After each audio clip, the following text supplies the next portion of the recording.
है उमर सुनो, 2 साल बाहर रहा, 2 साल के बाद में जब घर आया, अब मैंने आकर देखा है मेरी बीवी उम्मीद से है, बीवी मेरी हामिला है। कहता है 2 साल के बाद मैं आया हूं मगर बीवी को हामिला पाया है। उमर 2 साल तक बीवी को छुआ नहीं, टच नहीं किया। मेरी बीवी ने मेरी आरज़ुओं, मेरी हसरतों, मेरी तमन्नाओं, मेरे प्यार, मेरी मोहब्बत, मेरे खुलूस, मेरे इश्क का जनाजा निकाल दिया। मैं 2 साल तक उसके करीब नहीं था, उसके पास नहीं था, मगर मेरी बीवी को मैंने देखा हामिला पाया है। उमर जब 2 साल तक था ही नहीं उसके पास में, तो हामिला कैसे हो गई? हजरत उमर फारूक आज़म रज़ी अल्लाह तआला अन्हु आका के दामन रहमत में आए। कैसी इज्जतें अल्लाह ने दी। आए थे तो कैसे आए थे? अंदाज क्या था? तलवार लेके चले थे, कत्ल करने का इरादा लेके चले थे, हाथ में तलवार लेकर आका के कत्ल का इरादा लेकर चले। मगर नजर रहमत जब मेरे आका की पड़ गई, मुस्तफा की नजर पड़ गई, दिल की दुनिया बदल गई, कदमों पे गिरे, कलमा पढ़ लिया, ईमान की दौलत सीने में आ गई, मुसलमान हो गए, साहिब ईमान बन गए, आका के गुलाम बन गए। इज्जतें कैसी मिली, अल्लाह अकबर। गौर करो, आधी दुनिया पर इस्लाम का परचम लहरा दिया, आधी दुनिया पर अल्लाह ने हुकूमत और गलबा अता फरमा दिया। तो हुजूर के दामने रहमत से मुंसलिक हुआ, उसकी शान अल्लाह ने बड़ी बुलंद कर दी, उसको बड़ी इज्जतों से नवाज दिया। यही हजरत उमर है। रास्तों से निकलते ना, खुदा की कसम गौर करें, फरमाया गया मेरे आका नबी रहमत ताजदार मदीना वालिए कौनैन सल्लल्लाहु ताला अलैहि वसल्लम ने फरमाया, जिस रास्ते से उमर का गुजर हो जाए, शैतान रास्ता बदल देता है। शैतान को भी खौफ है, इस रास्ते से उमर का गुजर हुआ है, शैतान उस रास्ते पर नहीं आता, रास्ता बदल के भाग जाता है। तुम नबी के गुलाम तो बनो, अल्लाह इज्जतें देगा, अल्लाह इज्जतों का ताज अता करेगा। कैसी इज्जत, अल्लाह अकबर। इल्म, हिकमत, दानाई, सब कुछ मुस्तफा की बारगाह से मिल गया। खिलाफत मिली, कैसी अजीम शान खिलाफत। वो आदि दुनिया का हुक्मरान था, वो हुक्मरान भी मगर कहां था? आप दोनों चीजों को सामने रखिए। वो आदि दुनिया का हुक्मरान था। आज हमारे तुम्हारे दरमियान भी ये हुक्मरान है ना, हुकूमत करने वाले लोग, इनकी हालत क्या है? मगर हजरत उमर भी आधी दुनिया पर हुकूमत करते थे, मगर क्या शान थी। वो आधी दुनिया का हुक्मरान था, वो हुक्मरान भी मगर कहां था? वो हुक्मरान कैसा हुक्मरान था, कैसा हाकिम था? अल्लाह अकबर। गौर करो, एक तरफ हुकूमत को देखो, आधी दुनिया पर हुकूमत है, मगर दूसरी तरफ मामलाते जिंदगी को देखो। गुलाम सवारी पे जाए, उमर पैदल जाए, और देखे जब यहूदी तो मस्जिद अक्सा की चाबियां हवाले कर दे। ये हजरत उमर की शान है। जब गुलाम सवारी पे जाए तो देख कर नहीं लगता कि हाकिम नीचे जा रहा है, गुलाम सवारी पे जा रहा है। देख कर लगता है कि सवारी पे बैठने वाला ही हाकिम होगा, मगर असल बात यह है कि मुस्तफा के गुलाम ने हुकूमत की तो इस अंदाज से कि गुलाम सवारी पे है और हजरत उमर पैदल चल रहे हैं। यहूदियों ने किताबों के बरख पलटे, हमने जो किताबों में पढ़ा था ना, वो यही है आने वाला। कोई जंग जदल नहीं, कोई लड़ाई नहीं, कुछ नहीं, चाबियां ली, ये आपके हवाले। हमने जो पढ़ा था वो निशानियां आपके अंदर देखी। ये हजरत उमर, बिफरती मौजों पे नाम जिसका, दरिया की मौजों पर भी उमर की हुकूमत है। दरिया में पानी कम हुआ, हजरत उमर की हुकूमत दरिया के पानी पर भी एक कागज का टुकड़ा लिखकर डाल दिया, पानी में मौज मारने लगा। वो हजरत उमर फारूक आज़म रज़ी अल्लाह ताला अन्हु, इल्म हिकमत का कैसा खजाना मुस्तफा ने अता किया। हजरत उमर फारूक आज़म खलीफे वक्त है, अमीरुल मोमिनीन, एक आने वाला आया, रोकर अपनी फरियाद सुनाने लगा, कहने लगा उमर मेरा इंसाफ करो, मेरा फैसला करो, मैं हलाक हो गया, मैं बर्बाद हो गया। हजरत उमर ने फरमाया बात क्या है, बात बता, अपना मामला सामने रख। कहने लगा उमर बड़ा पेचीदा मसला है मेरा, बड़ा पेचीदा मामला है। हजरत उमर ने फरमाया बयान कर दे।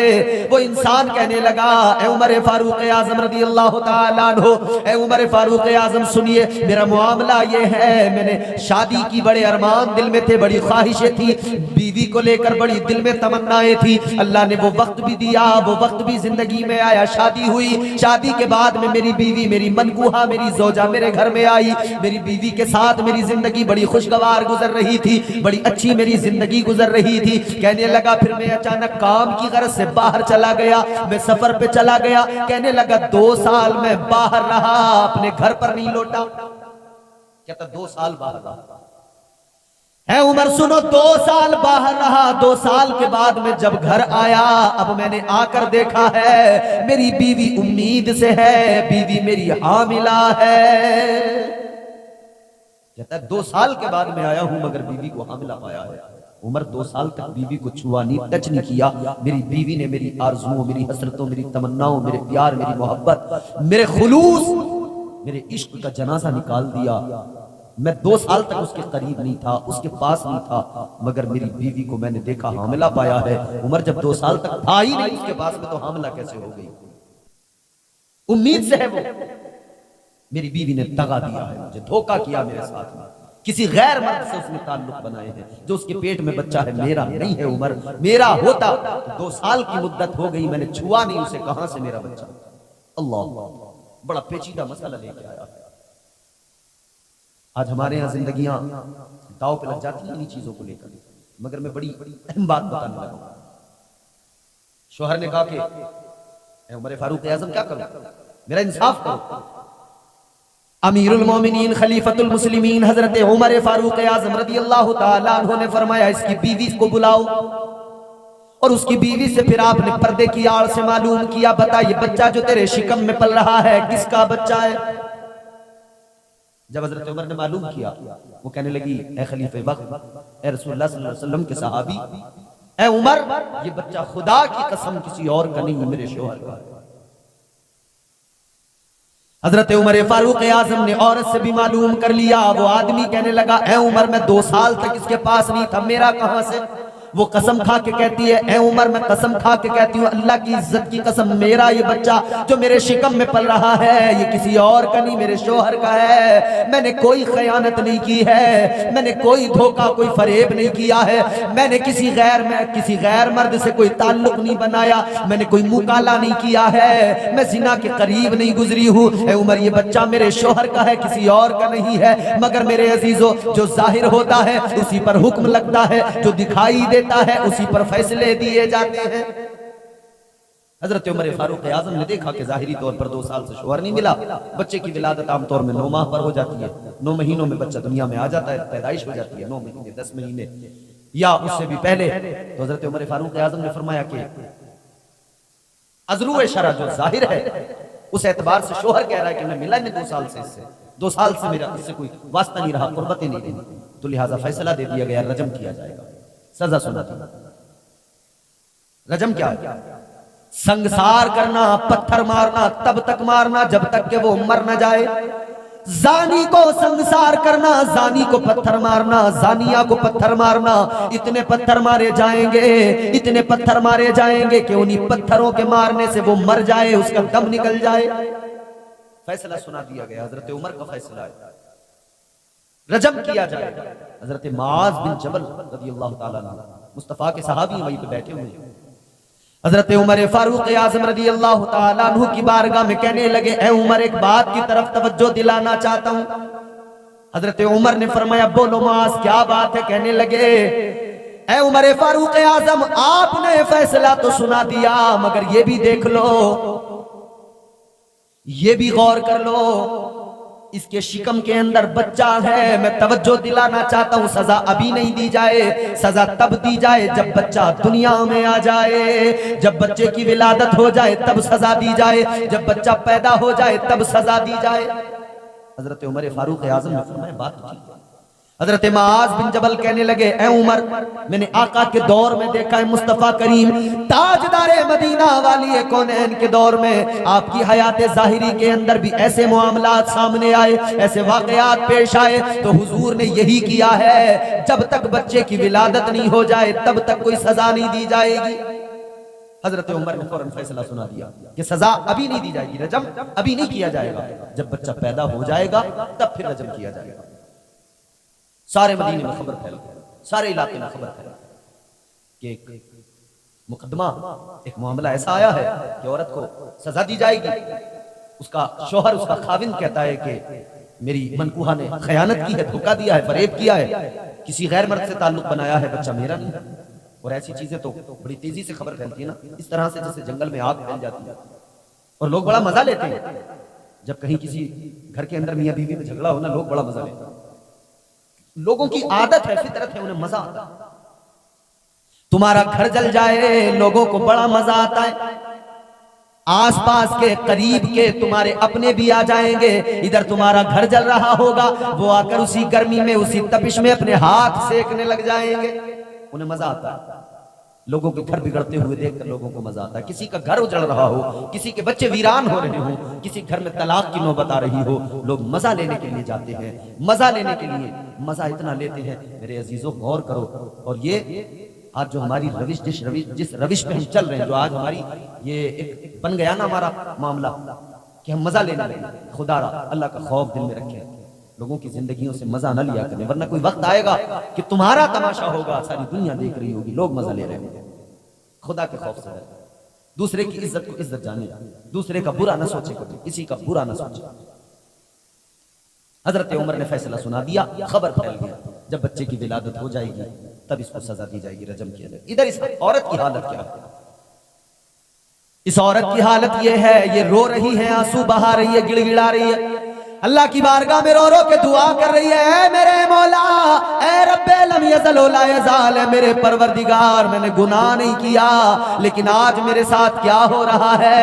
ए मौला, मुझ पर मेरा शोहर शक कर रहा है, ए परवरदिगार, मैंने तो जो गुनाह किया ही नहीं, उसकी मुझे सजा भी दी जाएगी, इस फैसला भी सुना दिया गया है। ए मौला, दिलों के राज तू जानता है, हर छुपी चीज को तू जानने वाला, तेरी शान ये है कि कुरान में तूने कहा आलिमुल गैबि व शहादा, ए मौला, तू हर छुपी चीज का जानने वाला, हर छुपी चीज का इल्म रखने वाला। ए अल्लाह, कोई जाने न जाने, लेकिन तू तो जानता है, तू तो वाकिफ है। मौला, मैंने गुनाह नहीं किया, लेकिन सजावार ठहराया जा रहा है। ए मौला, गुनाह नहीं किया, लेकिन मुजरिमा बन गई हूँ। ए मेरे मौला, मेरी इज्जत की हिफाजत फरमा। ए मौला, ए मेरे परवरदिगार, मेरा मुहाफिज तू है, तेरे सिवा कोई मुहाफिज नहीं है। अल्लाह की बारगाह में लो लगा के दुआ मांगी। खुदा की कसम, हर इंसान मुश्किल वक्त में कोई और रास्ता नहीं होता, सिर्फ अपने रब को पुकारे। एक रास्ता, अल्लाह को याद किया करो, रब को पुकारा करो, फरियादें सुनने वाला वही खुदा है, वही खुदा है। कोई मुश्किल चाहे जितनी बड़ी मुश्किल हो, कोई मुश्किल इतनी बड़ी हो ही नहीं सकती कि खुदा की रहमत से ज्यादा बड़ी हो जाए। खुदा की रहमत में जो वुसअत है वो इस कदर ज्यादा है कि आदमी चाहे जितना गुनाहगार हो, ये जितनी बड़ी मुश्किल में फंसा हो, रब की रहमतें, वो पुकारे रब को अपने, वो दो आंसू आंखों में लेकर रब को याद तो करे, रब की रहमतें उसे अपनी आगोश में ले लिया करे। उसने अपने रब को पुकारा, या अल्लाह इज्जत का मुहाफिज तू, तेरा ऐलान कुरान में। परवरदिगार, तूने कुरान में फरमा दिया, व तुइज्जु मन तशा व तुज़िल्लु मन तशा बियदिकल खैर इन्नका अला कुल्ली शैइन कदीर। अपने रब को पुकारा, रब की बारगाह में लो लगाई, मौला इज्जत भी तेरे हवाले, इज्जत का देने वाला तू, जिल्लत देने वाला तू, इज्जतों का मुहाफिज भी तू, या अल्लाह मेरी इज्जत की हिफाजत फरमा। रब को पुकारा उसने, और जो रब को पुकारे, खुदा की कसम, रब की रहमतें उसको अपनी आगोश में ले लिया करती है। गर्दिश में कहां उसके मुकद्दर का सितारा हो, जिसको मयस्सर तेरी रहमत का सहारा। तन्हा है, अकेला है, तू यकता है, अहद है, गैरत तेरी करती नहीं शिरकत को गवारा। हक ये है कि तुझ बिन कोई माबूद नहीं है तेरे सिवा कौन मददगार हमारा। तू नवाजने पे आए तो नवाज दे जमाना, तू करीम ही जो ठहरा तो करम का क्या ठिकाना। ए खालिक़े कुल्लाब, अपनी हिकायत का गवाह तू, दुनिया के हर एक राज की साथ का गवाह तू। आदम को जो सजदा न किया हुक्म पे तेरे, इब्लीस की बेदाम हिमाकत का गवाह तू।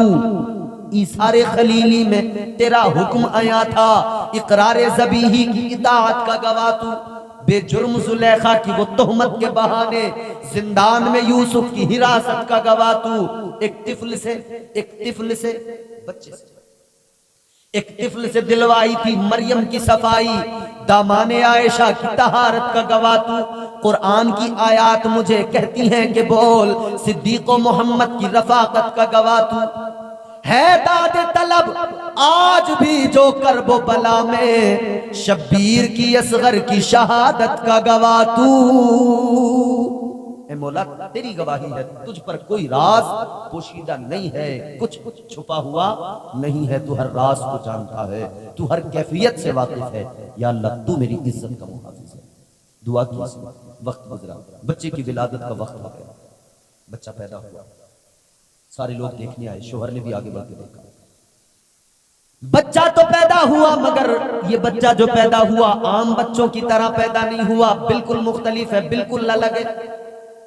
क्या इसके अंदर अलग, क्या खुसूसियत?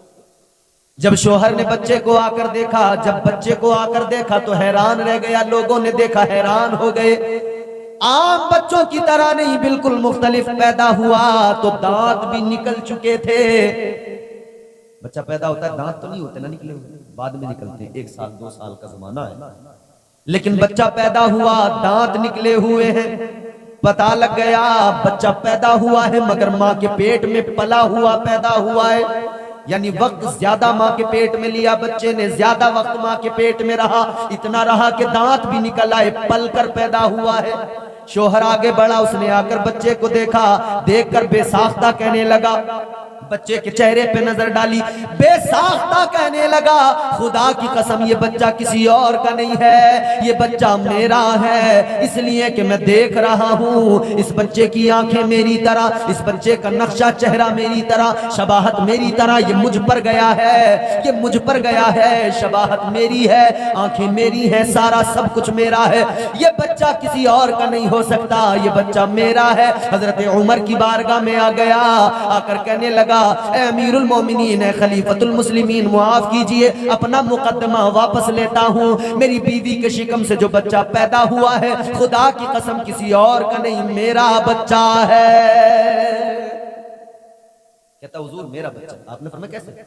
हुजूर मैं समझ गया, बच्चा मेरा है, मैं 2 साल बाहर रहा हूँ, बच्चा 2 साल माँ की शिकम में रहा है, बच्चा पैदा हुआ है तो दांत निकले हुए हैं, मैं शबाहत देख रहा हूँ, उसके नैन नक्श देख रहा हूँ, मेरी नजर पड़ रही है, बच्चे का चेहरा बता रहा है कि बच्चे का बाप मैं हूँ, उसकी शबाहत बता रही है कि बच्चा मेरा है। हुजूर मैं अपना मुकद्दमा वापस लेता हूँ। हजरत उमर ने फरमाया, जा अपने घर जा, तूने जिस औरत पर शक किया था अपनी बीवी को जाकर, अपनी बीवी के पास जाकर उससे भी कह ले, उससे भी दिल का हाल बता दे कि तूने शक किया था, तेरा शक के चक्कर में तेरी बीवी मुजरिमा ठहर गई थी, तेरे शक की वजह से तेरा घर बर्बाद होने वाला था, तेरे शक की बुनियाद पर तेरे घर में ये सब कुछ होने वाला था। जा अपनी बीवी का भी दिल का हाल मालूम कर ले, उस बीवी से भी जाकर 2 प्यार की बातें कर ले, उसका भी जाके दिल की हालत को पूछ ले कि उसने वो वक्त कैसे गुजारा होगा जब वो मुजरिमा ठहर चुकी थी।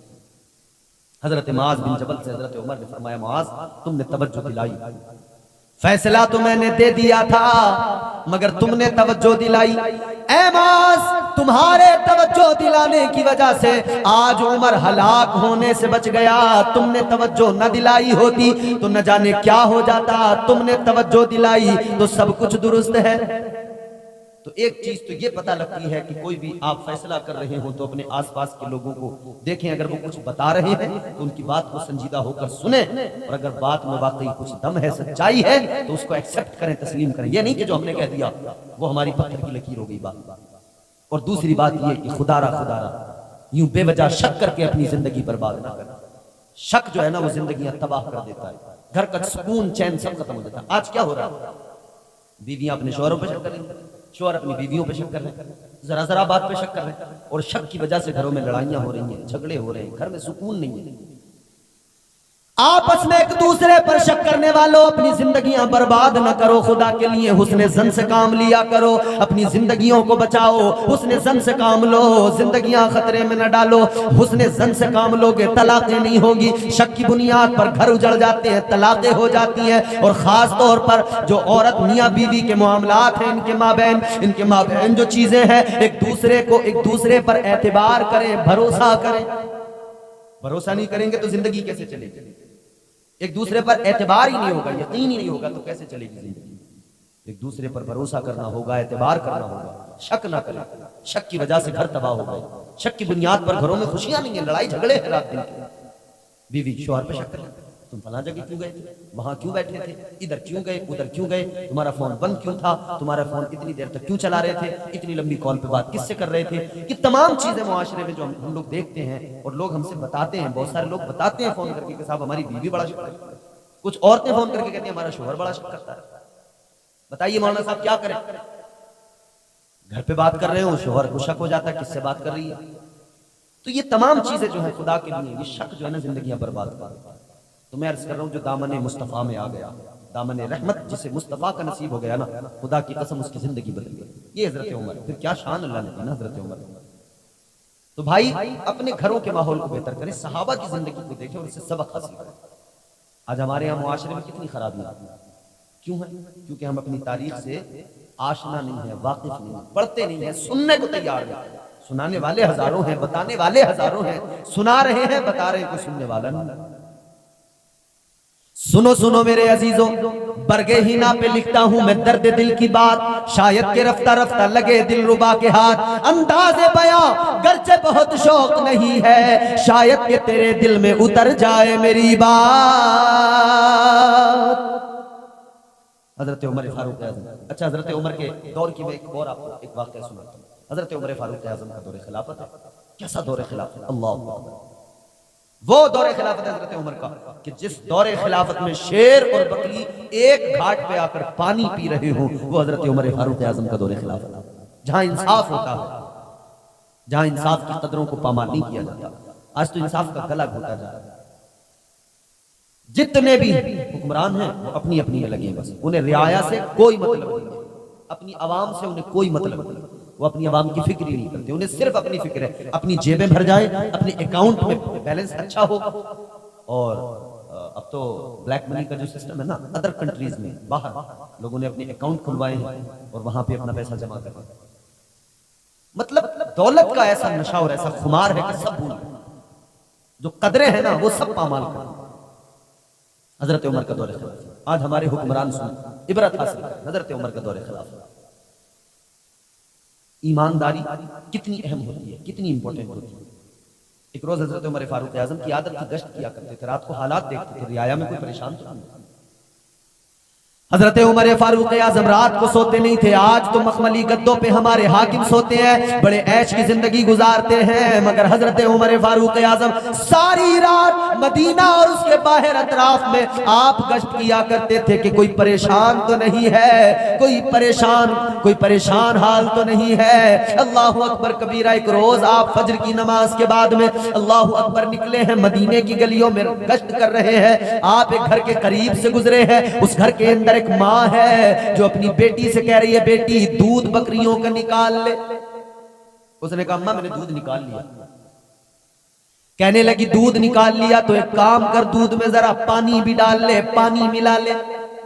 ये भी बड़ा चल रहा है आजकल, रात को उठकर रमजानी दूध में डालता है पानी, बराबर का पानी डाल रहे हैं। और अब तो रेडीमेड दूध बना रहे हैं, जहर दे रहे हैं, बच्चे पी रहे हैं, बड़े पी रहे हैं। और चाय की लत लोगों को है, दूध तो बराबर चल, गंदे नालों का पानी उस दूध के अंदर डाल रहे हैं, यूरिया वगैरह डाल के न जाने क्या क्या वो दूध बना रहे हैं।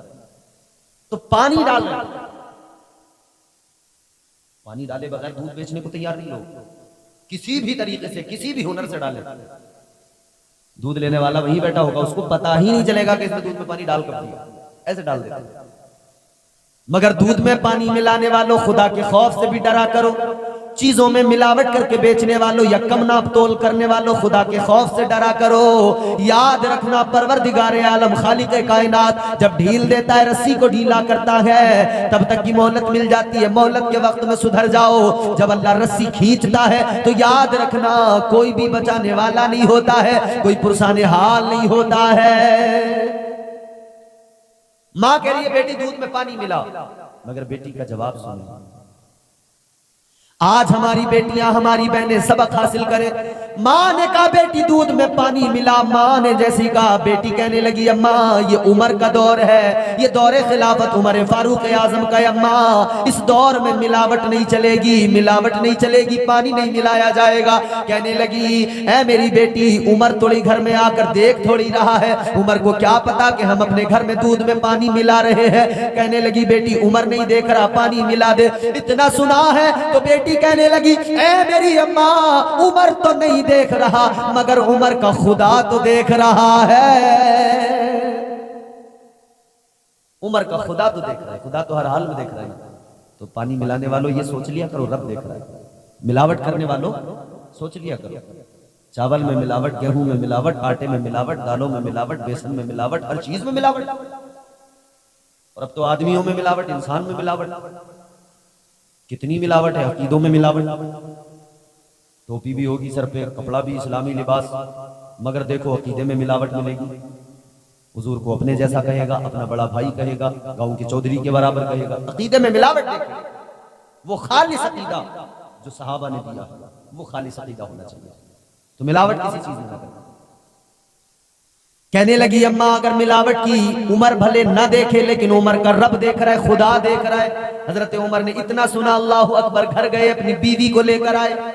हजरत उमर फारूक आजम ने इतना सुना अपनी बीवी को लेकर आए और आने के बाद में कहा ए खातून, उस औरत से आकर कहा, जब उसे पता लगा उमर आए, खलीफा वक्त आए, घबरा गई कि शायद कोई हमसे जुर्म हो गया, न जाने क्या बात हो गई जो उमर आ गए। अल्लाहु अकबर। मगर हजरत उमर ने आकर कहा ए खातून सुन ले, हम तेरे घर में जो आए हैं एक मकसद के तहत आए हैं और वो मकसद ये है कि हम अपने बेटे के लिए तेरी बेटी का रिश्ता मांगने आए हैं। कहने लगी आप अमीरुल मोमिनीन, मैं गरीब, आप मेरी बच्ची का रिश्ता मांग रहे हैं अपने बेटे के लिए, मेरी बेटी का रिश्ता। हजरत उमर ने फरमाया हाँ। हजरत उमर फारूक आजम ने फरमाया हम तेरे यहाँ सवाली बन के आए हैं झोली फैला के, तू अपनी बेटी हमें दे। किस बुनियाद पर? किस बुनियाद पर? उसके पाकीज़गी और तकवा और तहारत की बुनियाद पर।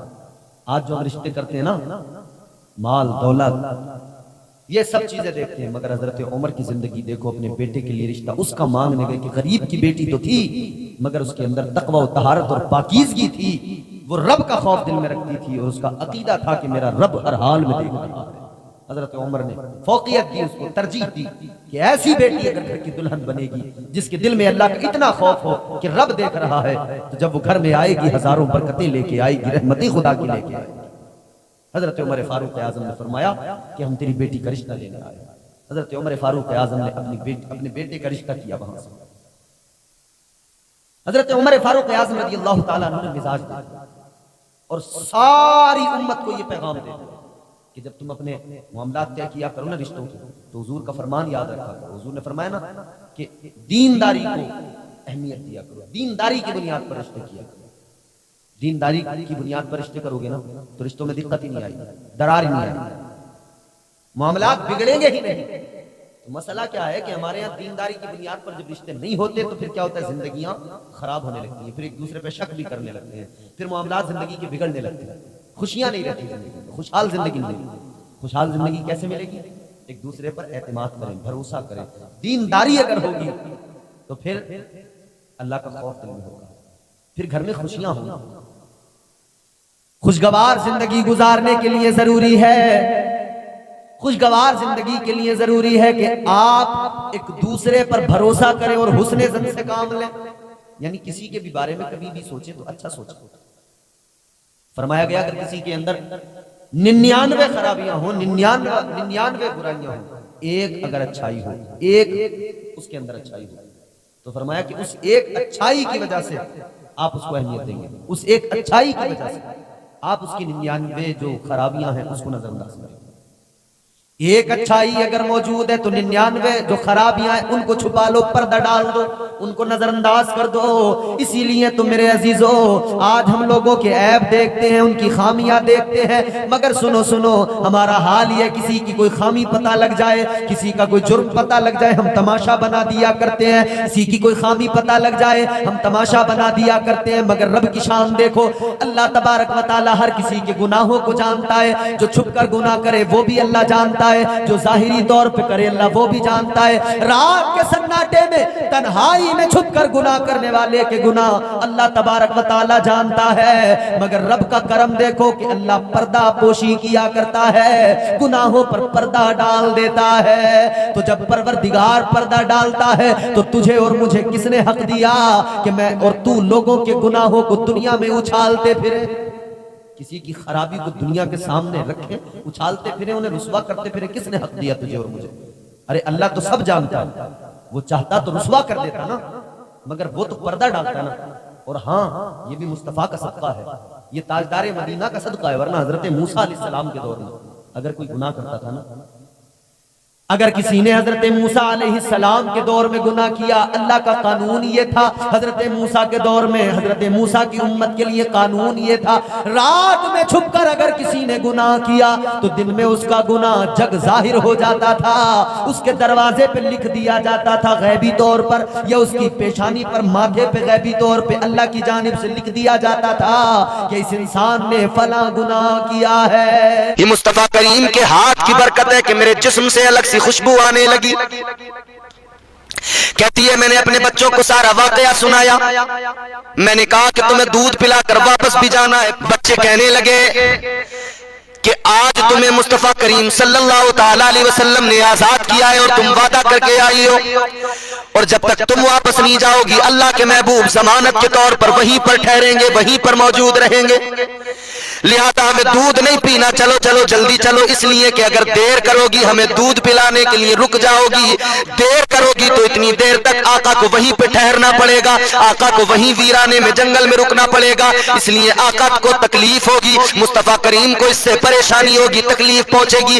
ए माँ, हम भूखा तो रह सकते हैं, दूध पिए बगैर तो रह सकते हैं, लेकिन आका को तकलीफ पहुंच जाए ये हमें गवारा नहीं है। हम भूखे तो रह सकते हैं लेकिन मुस्तफा को तकलीफ पहुंचे ये हमें गवारा नहीं है। लिहाजा जल्दी चलो, ताजदारे मदीना की बारगाह में चलो, आका को तकलीफ न पहुंचे। या रसूल अल्लाह, इसीलिए मैं जल्दी चली आई, वादा आपसे किया था, वादा निभा दिया। जब शिकारी ने यह आलम देखा तो हैरान है, अल्लाह अल्लाह कहने लगा, ऐ ताजदारे मदीना, ऐ इमामुल अंबिया, मैं मान गया। सरकार गौसे आजम से मोहब्बत करते हो, 11वीं करते हो, क्या उनकी तालीम नहीं देखी, क्या उनका किरदार नहीं पड़ा? बचपन था, माँ ने कहा था बेटा कभी जिंदगी में झूठ ना बोलना, आपने कहा था जी अम्मा कभी झूठ नहीं बोलूंगा। अब सफर पे निकले हैं, मदरसा पढ़ने के लिए जा रहे हैं, माँ ने आपकी सदरी के अंदर 400 दीनार सी दिए, या 400 या 40 अशरफियां सी दी। माँ ने कहा बेटा झूठ ना बोलना, कहा अम्मा झूठ नहीं बोलूंगा। सफर पे निकल पड़े, काफिले के साथ है, रास्ते में डाकुओं ने पकड़ लिया, डाकुओं ने काफिले को घेर लिया, सबसे मालो असबाब लूटने लगे, सबका सामान लूटने लगे। एक डाकू सरकार गौसे आजम के पास आया, आकर कहने लगा बच्चे तेरे पास क्या है, ला दे जल्दी दे। सरकार गौसे आजम ने फरमाया बचपन था, मगर देखो फरमाते हैं मेरे पास 40 अशरफियां हैं। बचपन था मगर माँ ने तरबियत दी थी, बेटा झूठ मत बोलना, झूठ मत बोलना। तो आपने कहा मेरे पास 40 अशरफियां हैं। डाकू को लगा बच्चा है वैसे ही कर रहा है मुझसे, उसे यकीन ही नहीं आया, चला गया। दूसरा आया, उसने पूछा, उसने जाके सरदार को बताया कि एक बच्चा है। डाकुओं का सरदार आया, सरदार आकर कहने लगा ऐ बच्चे बताओ क्या है तुम्हारे पास? कहने लगा डाकुओं का सरदार कहता क्या है तुम्हारे पास? आपने फरमाया 40 अशरफियां हैं। कहाँ हैं? फरमाने लगे सदरी के अंदर सिली हुई हैं। सदरी को उतारा गया, इमाम साहब सदरी को उतारा गया, फाड़ के देखा गया, अंदर 40 अशरफियां निकली। डाकुओं के सरदार की आंखों में आंसू आ गए। कहने लगा बेटा तू चाहता तो इन्हें बचा लेता, झूठ बोलना था बस तुझे, तूने झूठ क्यों नहीं बोला, सच क्यों बताया? सरकार गौसे आजम ने फरमाया मैंने घर से निकलते हुए अपनी माँ से वादा किया था, मेरी माँ ने मुझसे कहा था बेटा झूठ नहीं बोलना, तो मैं झूठ कैसे बोलता। माँ से वादा करके आया था। डाकुओं के सरदार की आंखों में आंसू आए, कहने लगा एक तू है बच्चे, माँ से वादा किया है झूठ नहीं बोलूंगा, तो तू झूठ नहीं बोल रहा। और एक मैं हूं, मैंने भी अपने रब से वादा तो कर लिया, ऐ अल्लाह मैं तेरी इताअत करूंगा, तेरे महबूब की इताअत करूंगा। मगर मैं डकैती करने लगा, इताअत से दूर हो गया, फर्माबरदारी से दूर हो गया, नाफरमान बन गया। आंखों में आंसू आए और रो के कहने लगा बस हो गया, आज ये आखिरी डकैती थी, सबका सामान वापस करता हूँ, आज से ही तौबा करता हूँ। ऐ बच्चे मेरा दिल बदल गया, तेरे किरदार ने मेरी जिंदगी बदल दी। डाकुओं के सरदार ने उसी वक्त तौबा कर ली, तौबा कर ली उसी वक्त, और अपने साथियों से, गैंग वालों से कहा कि तुम्हें जो करना करो, मैंने तो कर ली तौबा। तो गैंग वाले कहने लगे ऐ हमारे सरदार, जब आपने तौबा कर ली तो हम क्यों पीछे रहे? जब डकैतियों में तुम्हारे साथ थे तो तौबा में भी तुम्हारे साथ रहेंगे। ऐ लोगों, सारे डाकुओं ने तौबा की और अल्लाह ताला की बारगाह में रोए। अल्लाह ने फिर उन्हें इज्जतों से नवाजा।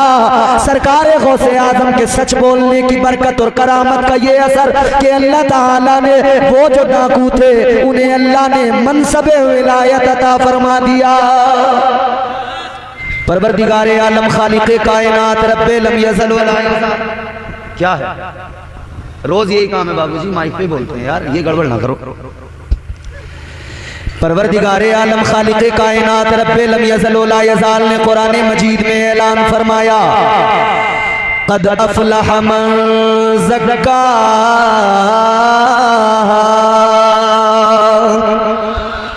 ऐसे काम नहीं बनेगा, जोर से बोलना पड़ेगा आपको, अलग अलग आवाजें नहीं, एक साथ मिलकर बोलें सुभान अल्लाह। अल्लाह का कुरान कहता है वो कामयाब हो गया जिसने अपने नफ्स को पाक कर लिया। कामयाबी की जमानत कुरान ने दी। करना सिर्फ इतना है, अपने नफ्स को पाक करना, नफ्स के पीछे नहीं जाना, उसकी इत्तिबा नहीं करना, बल्कि उसको अपना गुलाम बनाना है। अजीजा ने गिरामी वकार, आप कहेंगे नफ्स क्या होता है, किस चीज का नाम है नफ्स? तो मैं अर्ज कर देना चाहता हूं, नफ्स बड़ी खतरनाक चीज का नाम है। शैतान को शैतान किसने बनाया? नफ्स ने बनाया। आज हम गुनाह करके शैतान के खाते में डाल देते हैं। गुनाह किया और कह दिया शैतान ने बहका दिया था। नमाज छोड़ी, कह दिया शैतान ने बहका दिया था। जो कुछ भी बुरा काम कर लिया बस कह दिया कि शैतान ने बहका दिया था।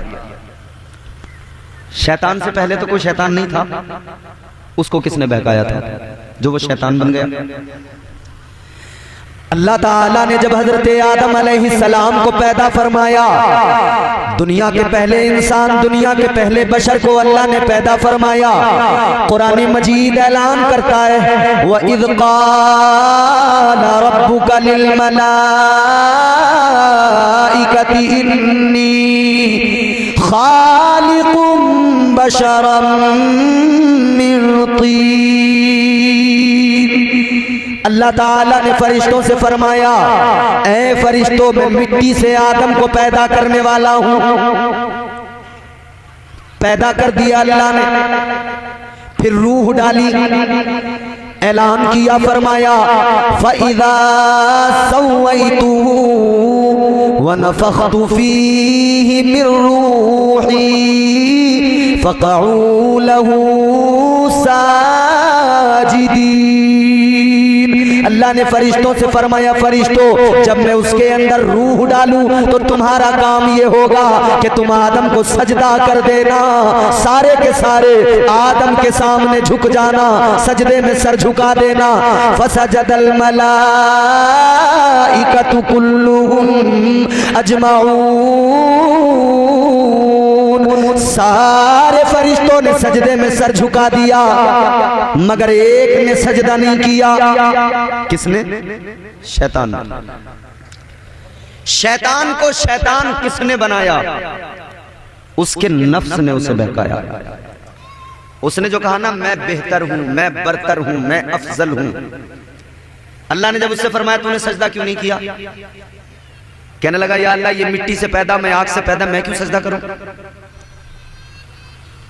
ये है सबसे पहले अगर घमंड, गुरूर, अनानियत किसी में पैदा हुई तो वो इसके अंदर पैदा हुई, और इसी सबब अल्लाह ने इसे मरदूत बना दिया। ये पहला था इस मामले में। मगर आज हम अपने मुआशरे को देखें, हर आदमी के अंदर गुरूर, तकब्बुर, घमंड कूट कूट के भरा हुआ है। मैं ना की लड़ाइयां लड़ी जा रही हैं। जिसको देखो वो अनापरस्ती में डूबा हुआ है। हर आदमी अपने आप को बेहतर बताने में लगा है। अगर कहीं बैठकर किसी की तारीफ की जाए तो लोग बर्दाश्त नहीं करते, कहते हैं हाँ होगा, मगर मैं ऐसा हूं, मैं वैसा हूं, मैं यूं हूं, मैं, मेरा खानदान ऐसा था, मेरे अब्बा ऐसे थे, मेरे दादा ऐसे थे। तू किसी और से न हारेगा, तू किसी और से न हारेगा, तुझको तेरा गुरूर मारेगा। पहला इंसान गुरूर, पहला जो गुरूर जिसके अंदर आया, तकब्बुर आया, वो शैतान था। और वो शैतान मरदूद बारगाह हो गया, अल्लाह ने उसे निकाल दिया, मरदूद बना दिया। अब मैं आपसे एक सवाल करता हूं, बड़ा सीधा साधा। ए बच्चों बैठो, सीधा साधा सवाल है। शैतान ने अल्लाह का हुक्म नहीं माना, हजरत आदम को सजदा नहीं किया, यही तो जुर्म था उसका। गोट वालों, नौजवानों, बुजुर्गों, मुझे ईमानदारी से बताओ, क्या शैतान ने शराब पी? बोलो, क्या शैतान ने जुआ खेला? क्या शैतान ने डांस किया? क्या शैतान ने कोई कव्वाली का मुकाबला किया? क्या किया उसने? बस अल्लाह का हुक्म नहीं माना, सजदा नहीं किया। एक नाफरमानी, सजदा नहीं किया, अल्लाह ने मरदूद बना दिया, लानत का तौक गले में डाल दिया। ऐ गोट वालों, अब जरा अपने गिरेबान में झांक कर देखने की जरूरत है। एक नाफरमानी के सबब अल्लाह ने उसे मरदूद बना दिया। यहाँ तो हम सुबह से लेकर रात तक कितनी नाफरमानियां करते हैं, झूठ भी बोलते हैं, गीबत भी करते हैं, चुगलियां भी करते हैं, हसद भी हमारे दिलों में, कीना भी हमारे दिलों में, बुग़्ज़ भी हमारे दिलों में, इतनी खराबियां हमारे अंदर, इतनी बुराइयां हमारे अंदर। शराब हम पी रहे हैं, जुआ हमारे लोग खेल रहे हैं, हर जगह बुराई की जगह पर आज हमारे लोग नजर आ रहे हैं। लोगों, अमाल तो ऐसे हैं, अगर परवरदिगार अदल से काम ले ले तो जान लेना चाहिए बहुत बड़ी दुश्वारी हो जाए, बहुत बड़ी दिक्कत हो जाए। मगर ये तो अल्लाह का करम है, ये तो मदीने वाले आका का सदका है कि अल्लाह का अजाब नहीं आता है। ये तो ताजदार मदीना का सदका है कि अभी तक बचे हुए हैं। ऐ लोगों, अमाल तो ऐसे हैं कि पत्थरों की बारिश हो जाए, मगर मुस्तफा का सदका ताजदार मदीना की गुलामी ने बचा रखा है। कोई है और दूसरा तरीका बचने का अगर हुजूर ना हो तो? हरगिज़ नहीं। मगर हम लड़ रहे हैं नाक की लड़ाइयां। हमसे बड़ा खसाब कौन है? हमसे बड़ा चौधरी कौन है? जब तक हम मैं अनानियत की बात करते रहेंगे, समझ लो हमारा काम खराब। अजीजा ने गिरामी वकार, जरा गौर से मेरी बातें सुने। कुरान ने कहा अगर कामयाबी चाहते हो, कामयाब होना चाहते हो तो अपने नफ्स को पाक करो। कैसे होगा पाक नफ्स? हमारे बुजुर्गों ने 3 बातें बताई, तवज्जो है आपकी? सूफिया ने, हमारे बुजुर्गों ने 3 बातें बयान फरमाई नफ्स को काबू में करने के लिए, नफ्स को पाक करने के लिए। पहली चीज कम खाना, क्या? दूसरा कम सोना, तीसरा कम बोलना।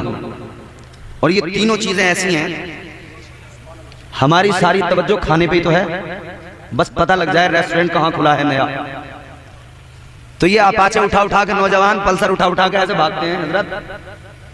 अरे कि नवाब के यहाँ चलेंगे, आज नवाब के यहाँ महाराजा थाली खा के आएंगे।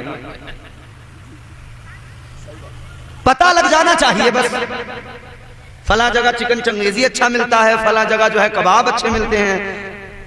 खाने पे इतना फोकस है, इतना फोकस है, जब यहां तक भर भर के खा लेते हैं ना, तो इतना खाने के बाद में फिर क्या हो रहा है, सुस्ती पैदा हो जाती है। फिर ना नमाज को दिल करता, ना कुरान पढ़ने को दिल करता, फिर तो बस बिस्तर पे फैल गया, सांस नहीं आ रहे, हाय फाए हाय फाए, और बिस्तर पे फैल के बस एक ही काम है कि मोबाइल में कुछ ना कुछ अपने देखने लगा। ये ज्यादा खाने का तो नुकसान है। और अगर नमाज भी पढ़ने खड़ा हो जाए ज्यादा खा के, तो फिर क्या होगा, भागते भागते मस्जिद में जा, मतलब पहुंचा और इतना भरा हुआ तो सांस तो आ नहीं रहा ठीक से, वहां पहुंच के अल्लाह अकबर अल्हम्दुलिल्लाह रब्बिल आलमीन अल्हम्दुलिल्लाह मालिक यौमिद्दीन, सांस ही नहीं आ रहा ठीक से, खा इतना लिया, तो इस इबादत में कोई सुकून मिलेगा, कोई लुत्फ आएगा नहीं आएगा। बुजुर्गों ने फरमाया कम खाओ, कम खाओ, कम खाओ और गम खाओ, फायदे में रहोगे। कम खाने वाला जिस्मानी तौर पर भी उसकी सेहत बेहतर रहती है, बीमारियों से बचा रहता है। और कम खाने वाला उसके अंदर चुस्ती होती है, तेजी होती है, थकता नहीं, काम अपने आसानी से करता है। कम खाने वाला इबादत में भी इबादत को सलीके से करता है, नमाजें करीने से पढ़ता है। कम खाने वाला हमेशा फायदे में रहता है, ज्यादा खाने वाला हमेशा नुकसान में रहता है, जिस्मानी तौर पर भी नुकसान होता है, इबादतों में भी दिल नहीं लगता है, इबादतों में भी सुरूर नहीं मिलता, लज्जतें नहीं आती। तो बुजुर्गों ने फरमाया अपने नफ्स को काबू में करना है तो पहला नुस्खा ये कि कम खाओ। क्या? मगर हमारी कौम का फोकस खाने पे ऐसा है, अभी शादी किसी की होती हो, शादियों में जाकर देखो, हलीम भी चल रहा है, कबाब भी चल रहे हैं, नहारी भी चल रही है, मियाँ कोरमा भी चल रहा है, दो दो तीन तीन रंग के कोरमे, ये लाल वाला, ये पीला वाला, ये सफेद वाला। और फिर सितम वाला है, सितम ये कि रिज्क की बर्बादी इतनी है कि शादियों में जितना खाया जाता है उतना ही टेबलों के नीचे फेंक दिया जाता है। अपने रिज्क को जो अल्लाह ने अता किया बर्बाद न किया करो, टेबलों के नीचे न फेंका करो। उस बेटी वाले के दिल से पूछो जिसने कर्ज ले लेकर इंतजाम किया तुम्हें खिलाने का, वो जब टेबलों के नीचे पड़े हुए रोटी के टुकड़े देखता है, आधी आधी रोटियां आपने यूं ठंडी हो गई टेबल के नीचे फेंक दी, दूसरी मंगा ली, उसके दिल पे बिजलियां गिरती हैं, उसका दिल तड़पता है, जबान से तो कुछ नहीं कह पाता मगर देखता है कि हाय ये क्या जुल्म है, ये मेरे अपनी कौम के लोग हैं, ये मेरी अपनी बिरादरी के लोग हैं, ये मेरे अपने हम मजहब लोग हैं, मगर इन लोगों को मुझ पर जरा सा तरस नहीं आ रहा, इन लोगों को जरा सा भी मेरा ख्याल नहीं, ये लोग जरा सी मेरी फिक्र नहीं कर रहे, मैं कर्ज लेकर अपनी बेटी की शादी कर रहा हूं और ये सारे रिस्क को बर्बाद कर रहे हैं। याद रखना ये रिस्क बर्बाद न किया करो। तुमने वो लोग भी देखे होंगे जो भूखे फुटपाथों पे पड़े रहते हैं, एक एक लुकमे के लिए तरसते रहते हैं। अल्लाह दे रहा है तो उसका शुक्र अदा करो। समझ रहे हो? समझ में आ रही है? अरे कुछ बोल भी जाओ, अल्लाह के बंदो पल्ले पड़ रही है। असल में हमारे लोग ढीठ बड़े होते हैं। अभी अगर यहाँ ढोलक चल रही होती ना तो मियाँ जवान तो जवान, बूढ़े भी कूद रहे होते। जब ढोलक की निकलती है ना धूं धूं धूं, और अजीब ही सिस्टम है, कैसे यार अकलें मारी गई हमारे यहाँ, लोग कैसे बेवकूफ हो गए। अच्छा भला मर्द है और वो जो गा रहा है बैठ के कव्वाली, वो अच्छा भला मर्द है, अल्लाह ने मर्द बनाया, और वो क्या कह रहा, नाचूंगी गूलड़ तले, नाचूंगी गूलड़ तले, नाचूंगी। तुझे तो अल्लाह ने मर्द बनाया था, तू नाचेगी? क्यों नाचेगी? और अगर तुझे नाचना ही है तो तू गूलड़ तले नाच ले, नीम तले नाच ले, पीपल तले नाच ले, जहां नाचना हो नाच ले। मगर इस बात को याद रख के कब्र में फरिश्ते जब तेरी ठुकाई करेंगे तो वो भी बहुत तबीयत से नचाएंगे तुझे। तू नाच, कितना नाचेगा? तू तो गूलड़ तले नाच, पीपल तले नाच। मतलब अजीब ही मामला है। साबिर पाक से मोहब्बत का इजहार करना है और ढोलक के पटक पटक के नाच रहे हैं, ये कौन सी अकीदत है? ख्वाजा गरीब नवाज की मोहब्बत का दावा है और चिलम के धुएं उड़ाए जा रहे हैं। और वो झबड़े झबड़े कव्वाल बैठ के ख्वाजा का मेला आरेला अपन अजमेर जा रेला, क्या करने? तो वो उसने कवाली में कहा ना, बोले वो चिलम के धुएं उड़ाएंगे, चिलम के धुएं उड़ाने जा रहा अजमेर। होश में आओ मुसलमानों, होश में आओ। अल्लाह ताला ने तुम्हें चिलम के धुएं उड़ाने दुनिया में नहीं भेजा। अल्लाह ने तुम्हें अपनी इबादत के लिए दुनिया में भेजा है। इबादत के लिए अल्लाह ने पैदा किया, तुम लग गए दूसरे कामों में। तो हमारे यहाँ लोग बड़े बस, तो ये भी नफ्स का चक्कर है। ये जो मजा चाहिए ना इंसान को, नाचना गाना झूमना थिरकना मजा, ये असल क्या है मामला? इसका नफ्स उकसाता है कि ऐसा करो, नाचो गाओ झूमो थिरको। क्या जमाना आ गया, संजीदगी खतरे में है, खुद नुमाई का चलन है, सादगी खतरे में है, सर छुपाती फिर रही है आबरू इस दौर में, या इलाही कर मदद पाकीज़गी खतरे में है। जब से कम ज़र्फ़ों की आमद में कदे में हो गई, रो रहे हैं जाम मीना में कशी खतरे में है। नफ्स के ताबे हो गए, जैसा नफ्स ने कहा वैसा करने लगे। मगर हमारे बुजुर्गों ने जो तालीम दी है वो ये है कि नफ्स के ताबे नहीं होना है, नफ्स को अपना गुलाम बनाना है। तो नफ्स को कमजोर करने के लिए पहली चीज बयान फरमाई कि कम खाओ, ये कमजोर होगा। दूसरी चीज कम सोना, कम सोना। अब तो हालात बदल गए, सिस्टम बदल गया, सारा मामला बदल गया। अब तो हमारे नौजवान रात को सोते नहीं, दिन में उठते नहीं।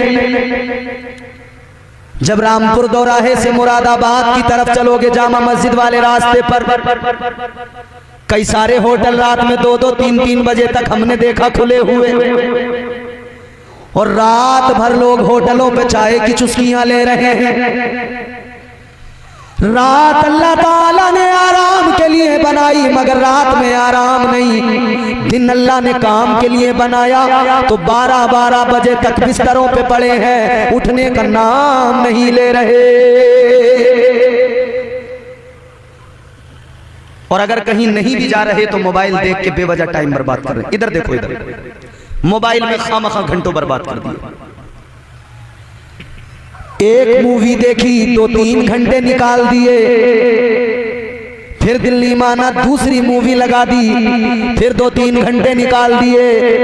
रात जब सिमटने को आई, जब फजर का वक्त होने लगा, तो अब आंखें भारी हो गई, अब सर में दर्द होने लगा। अब इसने चादर ओढ़ ली, मोबाइल रख दिया, अब कहता है मुझे नींद आ रही है। अरे नादान, जिस वक्त तुझे जागना था उस वक्त सो रहा है, जिस वक्त सोना था उस वक्त तू जागता रहा। अब तो तुझे सुबह में उठना था, अल्लाह के हुजूर सर झुकाना था, नमाज़े फजर अदा करना था, और अल्लाह का शुक्र अदा करते हुए परवरदिगार की बारगाह में अर्ज करना था, मौला मैं तेरी बारगाह में सर झुकाने आ गया है, मौला नमाज अदा करने आ गया है, परवरदिगार सजदे करने आ गया। या अल्लाह, सर झुकाना मेरा काम है और मेरे सजदों को कबूल करना ये तेरा काम है। मगर नमाज तो ऐसे समझो जैसे बड़ी दिक्कत हो रही है नमाज से लोगों को। मस्जिदें तो बना ली मगर नमाजी नहीं है। वो किसी ने कहा था ना, मस्जिद तो बना ली पल भर में ईमा की हरारत वालों ने, मन अपना पुराना पापी था बरसों में नमाजी बन न सका। मस्जिदें तो बना ली मगर नमाज पढ़ने की तौफीक नहीं। ये है अल्लाह का फरमान, नमाजी हो जा। बोल दीजिए सुभान अल्लाह। ये है अल्लाह का फरमान, नमाजी हो जा। ये है अल्लाह का फरमान, नमाजी हो जा। गर है कुरान पे ईमान, नमाजी हो जा। गर है कुरान पे ईमान, नमाजी हो जा। दिल में रखता है तू अरमान, न जाने कितने। दिल में रखता है तू अरमान, न जाने कितने। दिल में रखता है तू अरमान, न जाने कितने। पूरे हो जाएंगे अरमान, नमाजी हो जा। पूरे हो जाएंगे अरमान, नमाजी हो जा। तो कम सोना, वक्त से सोना, वक्त से उठना, इससे क्या होगा? नफ्स कंट्रोल में आएगा। तीसरी बड़ी अहम चीज फरमाया, कम बोलना। कम बोलने वाला हमेशा फायदे में रहता है। जबान इंसान का पता देती है ये है क्या। जबान से पता लगता है इंसान है क्या। जब तक बोलेगा नहीं तब तक पता नहीं लगेगा, और जब बोलेगा तब पता लगेगा इसके अंदर है क्या।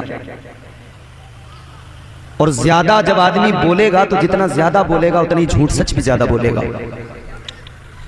जितना ज्यादा बोलेगा तो फिर ज्यादा बोलने के लिए आप जानते ही हैं, तुमने न्यूज देखी है, न्यूज जो चलती है टीवी चैनलों पे, उन्हें पूरे दिन बोलना ही बोलना, पूरे दिन उन्हें न्यूज सुनाना है, बोलना है।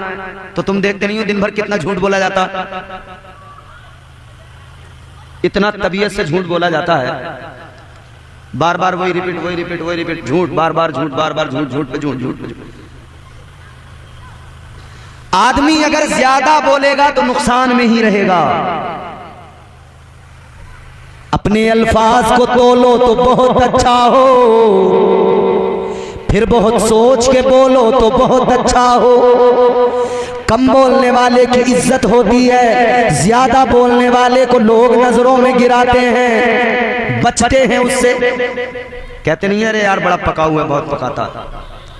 एक बार अगर कोई फंस गया दोबारा वो भागता है, बोले यार ये बहुत पकाता है, छोड़ता नहीं। आधा आधा घंटा, एक एक घंटा, बोले।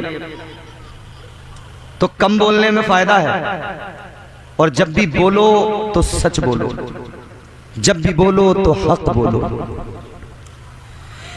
तीन चीजें हैं जिनसे नफ्स काबू में आता है, नफ्स पाक होता है। और जब नफ्स काबू में आ गया तो समझ लो कामयाबी की राहें हमवार हो जाती हैं। आप समझते हो कामयाबी फ्रॉड करके मिलेगी, लोग समझ रहे हैं कामयाबी चालाकी से मिलेगी। लोग समझ रहे हैं कामयाब बनने के लिए चालाकी जरूरी है, फ्रॉड करना जरूरी है, चीटिंगबाजी जरूरी है। कितने लोगों को हमने कहते सुना, अरे कि भैया ऐसे कामयाब नहीं होते।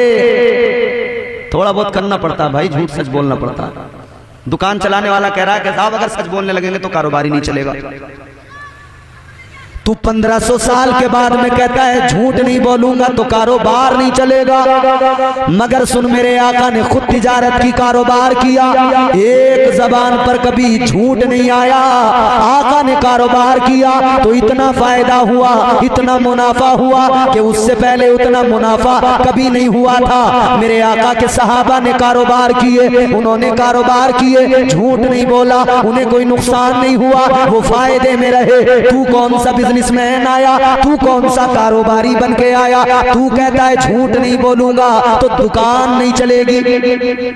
तूने अपनी सोच वैसी बना ली, तेरी मेंटलिटी सेट हो गई। तुझे लगता है कि जब तक झूठ नहीं बोलूंगा बात नहीं बनेगी, मेरा काम नहीं चलेगा।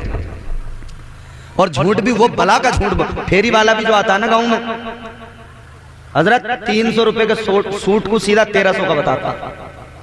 मगर हमारी औरतें भी बड़ी चलाक है, 150 से लाती हैं उसे। भैया इसमें क्या है, तो अच्छा थोड़ी है ये, 150 रुपए के बतेरे मिल रहे हैं। वो कहेगा ना 150 का नहीं है, अरे ये बहुत अच्छा सूट है, ऐसा वैसा। वो धीरे धीरे नीचे आएगा या धीरे धीरे ऊपर बढ़ेगी। वो 1300 से 1000 पे आएगा, फिर 800 पे, फिर 700 पे, फिर 500 पे, आते आते वो भी 300 पे रुकेगा, ये भी 300 पे रुकेगा। इसे भी पता है इसे यहाँ रोकना है, और उसे भी पता है मुझे वहीं जाकर रुकना है। मगर झूठ जरूर बोलो। और औरत फिर चालाक बनती है, उल्टा सीधा लेके दरवाजे पे, और फिर चल हाँ कितनी बनेगी। आदमी को तो बेवकूफ समझ रही हूँ, कह रही है इसके अब्बू से तो कपड़े लेने ना आते। कपड़े मर्द पहनेगा मगर खरीद के औरत ला रही है, और चल हाँ कितनी बन रही है, इसके अब्बू से तो कपड़े लेने ही ना आते। सीधे कते सीधे हैं इसके अब्बू तो। और कितनी औरतों को तुमने देखा होगा सर पकड़ के रोते हुए जब वो 2 दरियों को 4 बता के बेच के जाते हैं ना वो फेरी वाले, और पूरी जो पुटलिया दे के चले जाते हैं उसमें निकलता कुछ नहीं, और कटकटा के बैठ जाती हैं।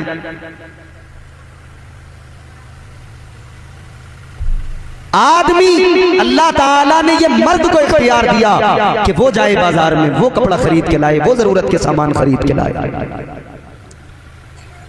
मगर अब मार्केटों में अगर कोई आदमी चला जाए कपड़ा लेने तो उसे शर्म आती है। वो वहां पे सारी औरतें जो होती हैं, टाउन हॉल पे चले जाओ सारी औरतें मिलेंगी। तो मौलाना सरताज जैसा आदमी अगर चला गया तो वो खुद ही अपना वहां से भाग के आ जाएगा, बोले भाई यहाँ हमारा काम नहीं। क्यों हजरत? याद रखना मेरे आका ने फरमाया अल्लाह के नजदीक सबसे बदतरीन जगह बाजार है। अल्लाह ताला के नजदीक सबसे प्यारी जगह मस्जिद है। तो जो सबसे बदतरीन जगह है वो बाजार है, और हमने बदतरीन जगह पे अपने घरों की औरतों को बिल्कुल खुली इजाजत देके भेज दिया। जाओ। और शादी की शॉपिंग जब होती है ना तो गाड़ी भर के लेके जाते हैं औरतों को, और ये मर्द बेवकूफ बावले पैसे रख के लेके जाएंगे, गाड़ी में औरतों को भरा, टाउन हॉल से शॉपिंग करनी है तो कहीं पीछे जहां पार्किंग की जगह देखेंगे वहां गाड़ी लगा के कह देंगे अब तुम चली जाओ, पसंद वसंद करके फोन कर दियो हम पैसे देने आ जाएंगे। बताइए इंसान, अल्लाह ने मर्द को कितना अक्लमंद बनाया, मगर 4-4 फुटी औरत ने ऐसा बेवकूफ बना दिया इसे, अच्छे भले मर्द को बेवकूफ बना दिया।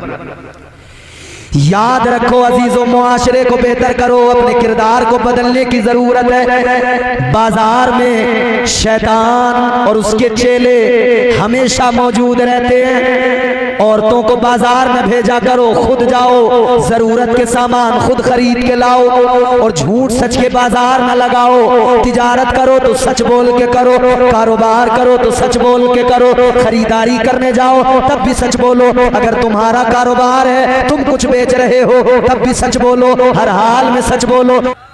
तो कम बोलो, जितना बोलो उतना जितने की जरूरत हो, और हमेशा सच बोलो। 3 बातें गांठ बांधो, कम बोलना, कम खाना, कम सोना, और एक और अहम बात मेरी सुनिए, नफ्स जिद्दी होता है। क्या? इतनी आसानी से काबू में थोड़ी आ जाता है, जिद्दी होता है, जिद्दी। महबूब इलाही हजरत सरकार निजामुद्दीन औलिया, बहुत बड़े बुजुर्ग, बहुत बड़े अल्लाह के वली, दिल्ली में आपका आस्थाना मरज़े खलाइक है। सरकार महबूब इलाही हजरत निजामुद्दीन औलिया एक मर्तबा बीमार हो गए, तबीयत खराब हो गई, और इतनी तबीयत खराब हुई कि आपको दौरे पड़ने लगे। मुरीद परेशान, क्या करें, किसे दिखाएं।